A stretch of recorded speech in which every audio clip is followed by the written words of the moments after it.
अस्सलाम वालेकुम। जैसे कि हम बात कर रहे थे सूरह फातिहा की और हम थे आयत नंबर 4 इय्याका नअबुदु व इय्याका नस्तईन कि अल्लाह हम तेरी सिर्फ तेरी इबादत करते हैं। मेरा एक सवाल है, क्या इबादत करना सिर्फ नमाज के अंदर काफ़ी है?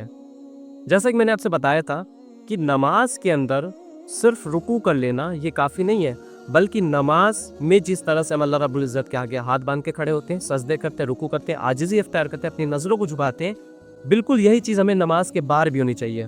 अपनी असल ज़िंदगी के अंदर भी, अपने ज़िंदगी के मामलात में भी अल्लाह रब्बुल इज़्ज़त के आगे हमारी नज़रें झुकी होनी चाहिए, हमारा जो सर है वो झुका होना चाहिए, हमें इताअत गुज़ार बनना चाहिए अल्लाह रब्बुल इज़्ज़त का, हमें अल्लाह रब्बुल इज़्ज़त की फर्माबरदारी और इताअत गुज़ारी करनी चाहिए। अल्लाह रब्बुल इज़्ज़त ने कुरान करीम के अंदर इबादत के लफ्ज़ को इताअत के माना में इस्तेमाल किया है। सूरह यासीन आयत नंबर 60 से बात चल रही है कि अलम अहद इलैकुम या बनी आदम अल्ला ताबुदु शैतान इन्नहु लकुम अदुव्वुम मुबीन, कि ए आदम के औलाद, क्या हमने तुम्हें नहीं हिदायत दी थी कि तुम शैतान की इबादत मत करना, इन्नहु लकुम अदुव्वुम मुबीन, वो तुम्हारा खुला दुश्मन है। तो यहाँ पर जो इबादत का जो लफ्ज़ है वो इताअत के मामले में इस्तेमाल हुआ है कि नमाज के अंदर इबादत जो है अल्लाह की जाए, लेकिन बाहर निकलने के बाद इबादत इब्लीस की जाए, उसकी इताअत की जाए, ये बात है। तो इन्नहु लकुम अदुव्वुम मुबीन, कि जो इब्लीस है वो तुम्हारा खुला दुश्मन है। इब्लीस कभी सामने नहीं आया, लेकिन इब्लीस के नुमाइंदे हमेशा आते गए।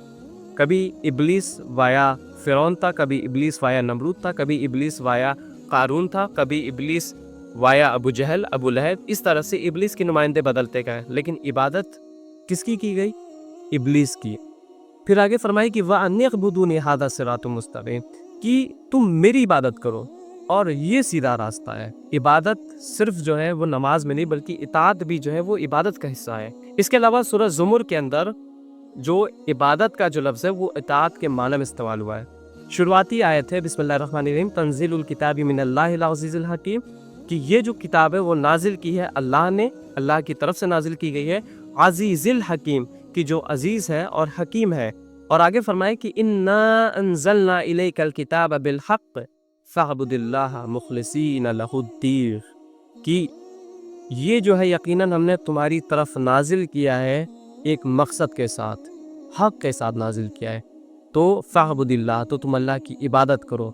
और यहाँ इबादत से मत मुराद क्या है? अब बात किताब की जा रही, तो यहाँ पे बात मुराद इताअत है कि तो तुम अल्लाह की इताअत करोगे।